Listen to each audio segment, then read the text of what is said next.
Well, been, it's been a while. Well, hey guys, it's Saul again, or Justin, and whatever you wish to call me. I haven't really uploaded in a while. Well, not a Brave Frontier video or anything, especially after the holiday season. I will say this though, in Brave Frontier, it has been rather simple for me though thus far because I got a few good omnis on the way, of course. But this isn't what I'm discussing right now. Oh, I'm here to talk about oh the recent game that came out for the PS4 and Xbox One. No, wasn't it PS? Yeah, it was for the PS4 last I checked. Kingdom Hearts 2.8 Final Chapter Prologue, a series of 3 games. Well, 2 games and a 1 hour or so movie of Kingdom Hearts or its key back cover. The other 2 games, Kingdom Hearts Dream Drop Distance, fully remastered for the PS4, and Kingdom Hearts 0.2, a fragmentary passage. Now, right here is just gonna be probably a miniature review of 0.2 because I recently completed the game. And when I mean I completed it, I completed it. I got all the trophies in the game. I got in all the treasure chests, and I beat every last boss. So for those that are watching this video, spoiler warning. But anywho, let me just get started with this. But where to start though? Well, I'll start out with the story a bit. The tale is obviously about Aqua, and her journey through the realm of darkness. Yes. Now, for those who have played Kingdom Hearts Birth by Sleep, Final Mix, and beat the game on critical mode because that's the easiest way of unlocking the secret episode, you'll be able to know a little bit about Aqua's journey through the realm of darkness. Now, the game does start off with King Mickey explaining about, well, Aqua's little journey through the darkness. Yes, about how King Mickey came across Aqua within the realm of darkness. Yes, which should be obvious if you've watched trailers.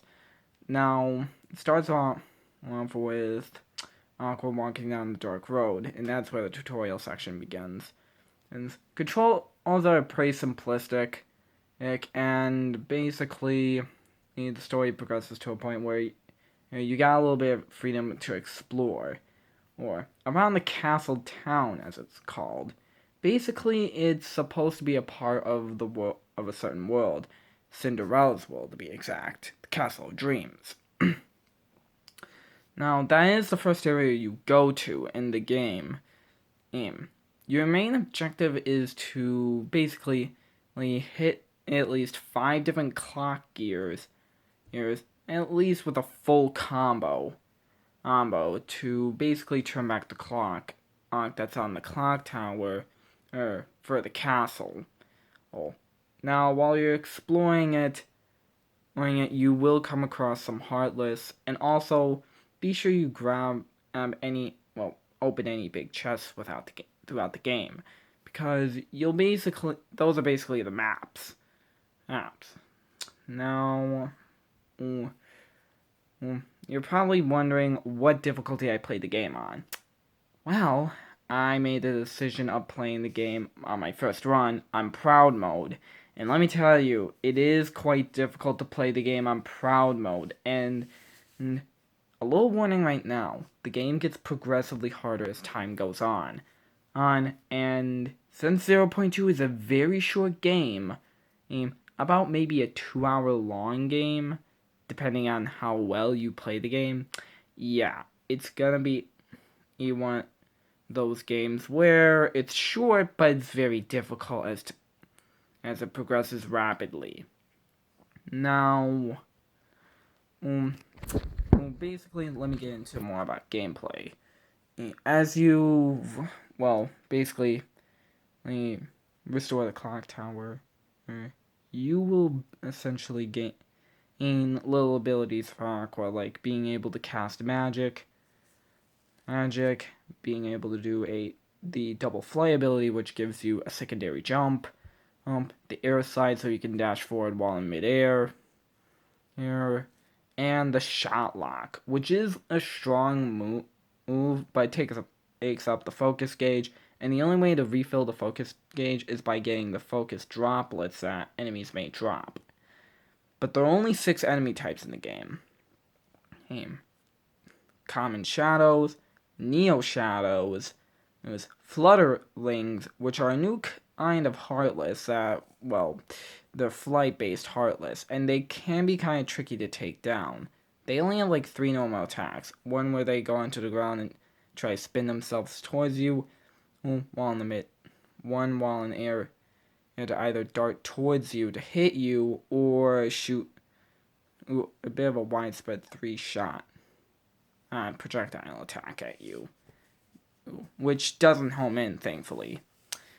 And then you got the cores.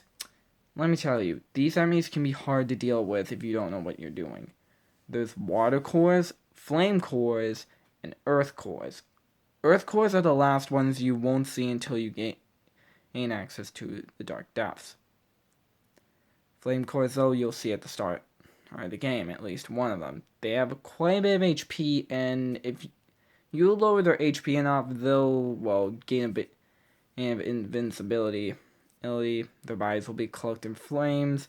They'll kind of dart around the air before they just shoot up in the air and try to dart down to hit you. Make sure you guard and use Counter Blast for that. And the water cores can be kind of tricky to deal with if they have their water shields up, because hitting them will absolutely do nothing if they have their shields up. Basically, they'll warp to a different area. Cast Firaga to get rid of their shield, since they're weak to Firaga. And yeah, it's kind of a weird thing. Anyway, there, I know. But let me keep going real quick. Then you got the Earth Cores, who are weak to probably Thunder the most, maybe, but I'm not sure. Now, they have prickly bodies, meaning that you can't hit them quite well. Now, actually, they won't take any damage from that, so you have to hit them from the front. And your best bet is to freeze them using Blizzaga, and then going in for a hit. Now, let me think. In terms of bosses, well, here are the bosses that you can face in the game. The first battle against the Demon Tower. If it glows red, just be sure you're away from its attacks, but if it's trying to home in on you from either, well, trying to hit you with this sliding attack, or it goes in the air and tries to hit you until, like, it disperses into a bunch of small shadows.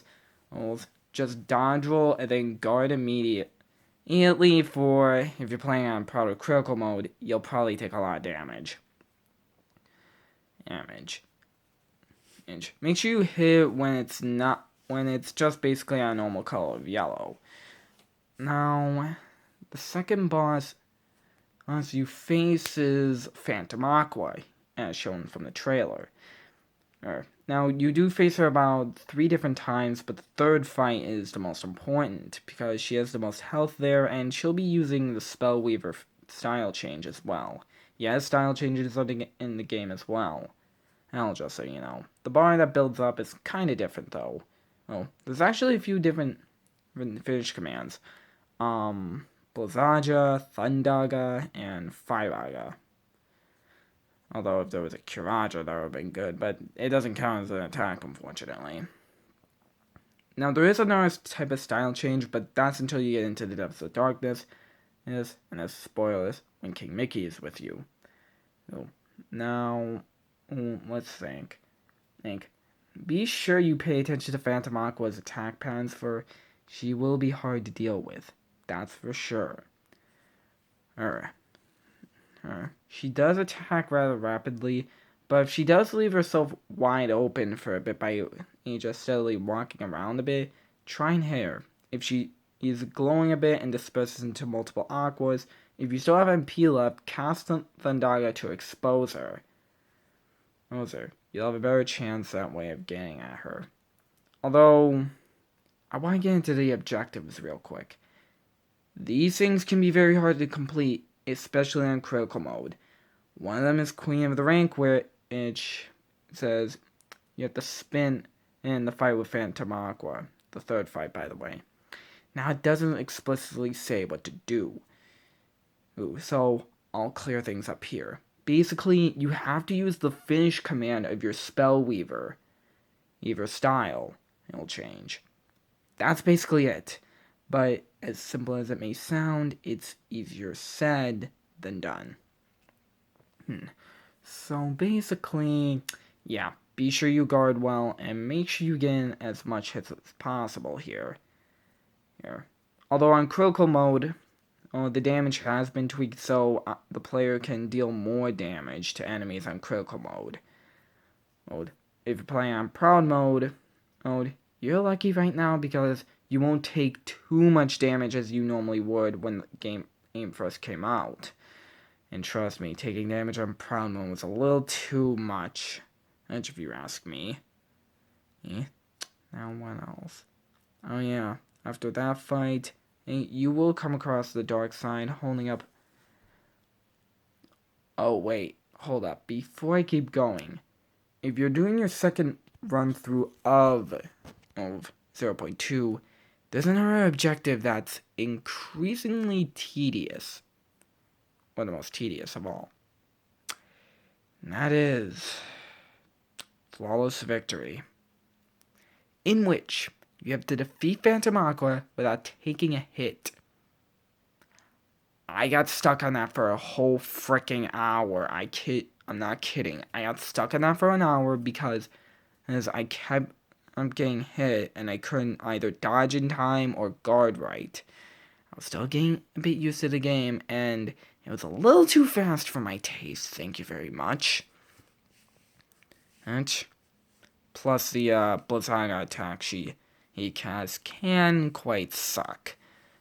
In which I highly suggest is you dodge roll into them, but be far away from them so this way they come at you one at a time or so.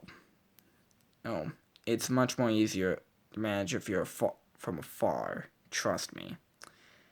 Yeah. And, yeah, it was basically tough. But the next boss is the Keeper of the Orb objective. This is for your second run through of the game. And trust me, you might want to do it on critical if you're going for the 100% completion. Thing is about this, Keeper of the Orb got me stuck for an hour and a half because I had to beat the dark side holding up that big old orb in the sky without taking a hit. Here's the thing. You start from a little road and you have to avoid spike balls. Getting hit once will mean that you automatically failed the objective. So yeah, if you're trying to go for those objectives, be sure you pay attention into the boss's patterns and if you're on critical, good, because you'll be able to deal a lot more damage.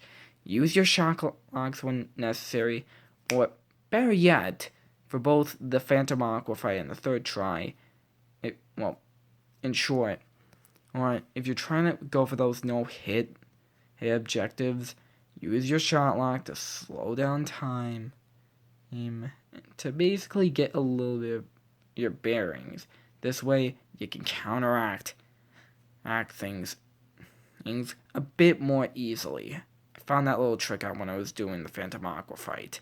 Doing it against the dark side is a bit more trickier, since, the random balls of spikes are coming down at you from the freaking sky. But, what else? What else is there to say about the boss? Well, if it's honestly shooting those dark orbs, just get behind it and use barrier when one of the dark balls homing in at you is close enough, because this way they'll redirect right to the boss. Oh, and also, if it's about to charge up that laser attack, be sure you're far away from it, for one. And watch the laser patterns. Use the focus, if you still have any. You have to slow down time and to get good bearings. I kind of strongly go against pausing the game, because that basically makes your controls kind of unresponsive after you unpause the game. Unfortunately enough, and I found that out myself. Let me think. After defeating that dark side, which, yeah, took me a while, you will be immediately followed up with the second Demon Tower fight, but this time you got King Mickey with you. The power of the boss is just the same, but it has more health, plus it deals a lot more damage. Now, the thing is, for the objective, if you're doing your critical mode run through of the game, is that you have to link with King Mickey and use the finish command and of the Wayfinder style change to beat this boss. Now, thankfully this was a lot shorter. So it was more easier to manage than the no-hit objectives. Thank goodness. Yes. Although I did find the Depths of Darkness, the regular foes, to be quite hard to beat, especially since I was grinding for a while all today. Because there are the Test of Strength objectives. Basically, Test of Strength 1, 2, and 3. 1, you need to be at level 60. Test of Strength 2, level 70. And 3, you guessed it, level 80. It goes up by 10 levels each time. It isn't the hardest thing in the world, but as you go on with this grind, oh yeah, by the way, the best grinding tactic was basically found out by HMK, so if you want, go check out his channel, so this way you can know all the little strategy from there. HMK's channel does provide some coverage about 0.2, or a little bit of it, since the game only came out on the 24th, so that was 5 days ago. Yeah. And yeah, I managed to finish 0.2 100%.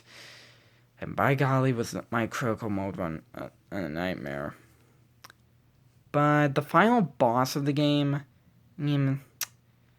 well, even though it did give me a hard time on Proud mode, I was able to finish the fight on critical mode within my first try. Because I was overly leveled at level 83 or level 82 last I checked.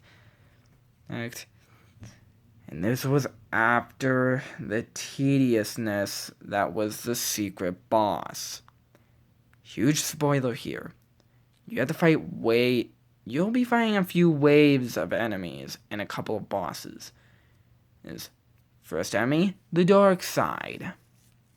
Alright, again, with flutterlings about, and it's in the room where you fought on some normal enemies from the mirrors. There's in the world within. Now, first off, in order to basically find a secret boss, you need to open up 12 chests that only are available on your second run through of the game. They will not be available on your first run, only on the second run. So, do it you can do it on critical or proud, depending on the difficulty you play it on. But if you're trying to beat the game, you're going to need to do critical if you want to get some of the objectives completed. Now, these 12 chests hold zodiac signs. And there are treasure hunter or objectives throughout the different little areas you go through. You'll be able to go back through them at any point once you have unlocked the teleportation ability. Now, what else? How's this, sir? Oh yeah, once you find all 12 zodiacs, you'll gain a little objective completion for finding all of them once you return to the world within. But,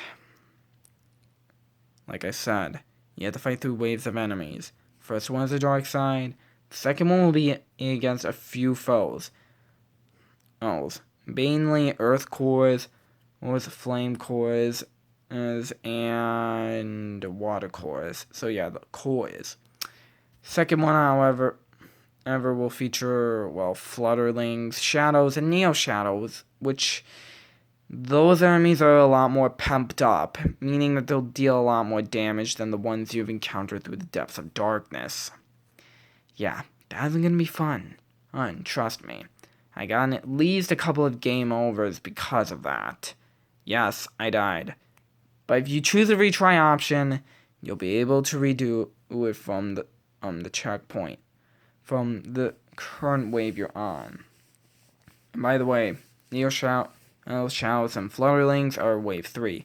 Wave 4 is the Demon Tower yet again. And by again, it's more beefed up. If you which I believe a few enemies are about. But if you pay attention to its patterns, you'll be able to beat it, since it doesn't really have a whole lot of attacks to go with. But it does deal a lot of damage, plus it will leave itself open to you. Now, the secret boss of the game is Phantom Aqua. But her patterns are a lot more different this time around. For one, she has the addition of her attacks being colored red. And this is important. Guarding does crap, because as the red attacks will break through the barrier. So yeah, blocking ain't not gonna work. Look, you're gonna need to time your dodge rolls quite well and pay attention to her movements, since she's a whole lot faster. And if you're playing it on a low-level critical run of the game, you're gonna have a tough time, because let me just say a few things about critical mode between in beginner or standard and proud mode compared to critical. Now in the first three difficulties, like I said, and you will be able to gain the prize drops from enemies. Is basically MP orbs, HP orbs, and focus orbs. Plus, you have the abilities of Second Chance, which allows you to survive. Which allows you to survive a blow that would an attack that would deal heavy damage to that could knock you out. And once more, which allows you to survive a series of blows. Hanging out with 1 HP. Those were for the first 3 difficulties of the game. Critical mode? Let's see. Second Chance is disabled, so if you take a big amount of damage, you're gonna die. The biggest one. No prize drops whatsoever. Yeah. Coming along with more difficult foes is the fact that there are no prize drops, meaning you're going to make sure you manage your MP, your HP, and the focus gauge. And the focus gauge only fills by those focus orbs. So yeah, that's not a good thing now, is it? It isn't.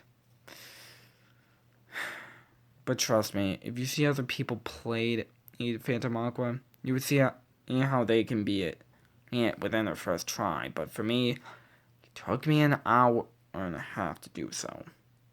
By the way, it's late at night. I'm just going to keep this a bit short, so I might make an extension to this later on, and with maybe some gameplay, but I'm not sure, because the PS4 will block me from showing any footage from the depths of darkness for some reason, because it's a blocked scene. it's not a cutscene, and it was shown in trailers, so why disable that? I don't understand. I I honestly don't understand that.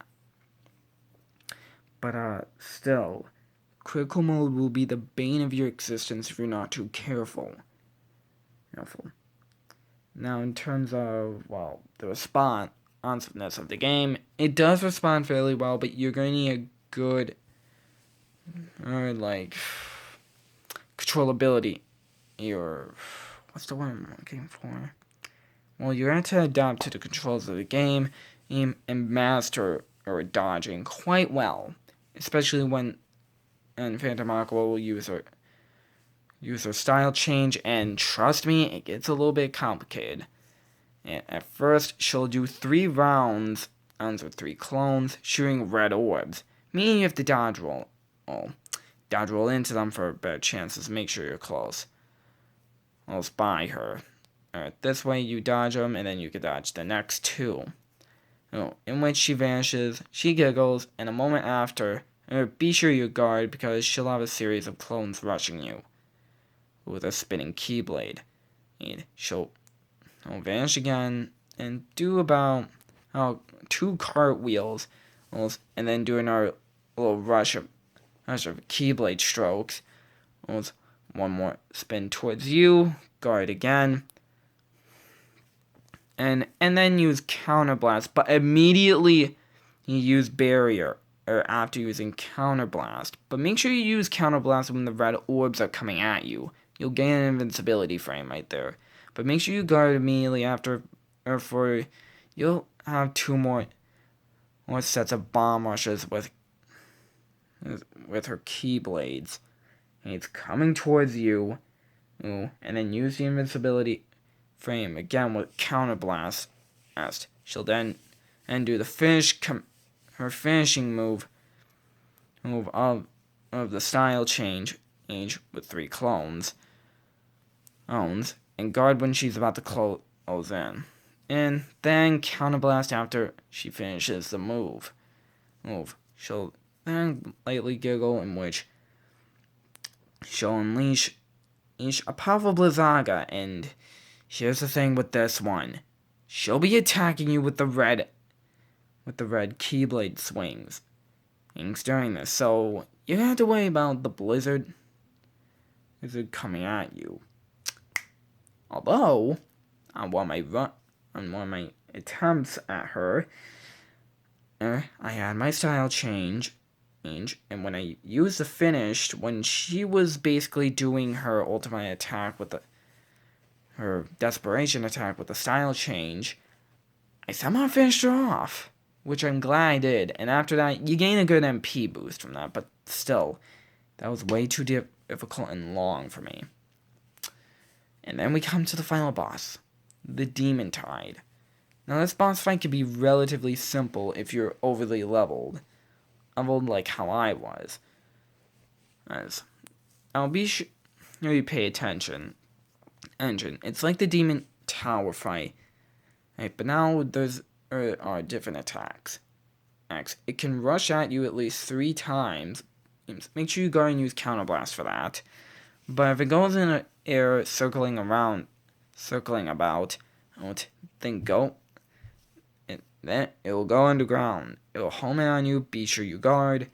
After that, try to either run to dodge roll or the oncoming. As to the rushes of shadows coming your way from the ground. From out of the ground and into the ground towards your location. Or try to see where it's at, then guard and counterblast it. If you're hit, you could get stunned. So, yeah, bad thing right there. Here. Any other attacks? Well, it might drop random shells at times, in which they can damage you, but it's like a bit of chip damage. Or a lot of damage, depending on what difficulty you're playing the game on and how your level is at. Basically, if you're playing on problem mode, I suggest being at level 69. In critical mode, well, level 80 or so. This way makes the fight a whole lot easier. But even though there's that, it has a second phase once half of its health is gone. In which it'll be a tornado of shadows. For one, and it can try and cluster up and storm at you by rushing at you. It'll sometimes spin about to, basically throw out random shells at you. And if it does this ball attack, be sure you run around, use dodge roll when necessary, and then you'll be tossed into the air. Be sure you dodge well. If you feel like one of those orbs are coming at you, guard when you see it coming. Else you'll be probably taking a lot of damage and dying. But in critical mode, if you're at a high level, I was at level 83 or 84, and basically, I was able to survive. I have that with ease. Now, since you'll have high MP, about 60 if you do secret boss before the final boss, you can cast Firaga about, let's think, it's 8 MP for each Firaga, so let's see, 8 MP, and then you'll have 60 MP, so that's basically 54. Alright. You'll be able to cast out about 7 times.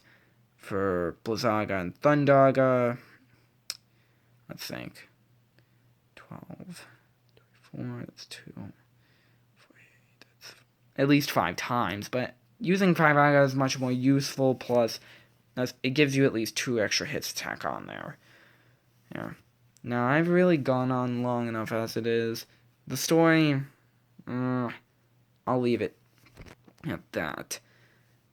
If you want to find out more about the story, go and see other people who've played the game, like Cynical, aka The Gamer's Joint, or about anyone who's done it, like Everglow. Those guys have done playthroughs of the game already. So Rollin 1 as well. But, anyways, it's getting tired. I'm getting tired here. I gotta go to bed. Sorry if this is rushed or anything, but I might do a follow-up to this video someday. Maybe, but I'm not sure. For now, for the way that this game is, it's good, but the difficulty curve is quite very high. The learning curve, it's easy to get your head wrapped around everything, in all honesty, but the difficulty spikes are not good. It's kind of like, and also 0.2 is kind of like something with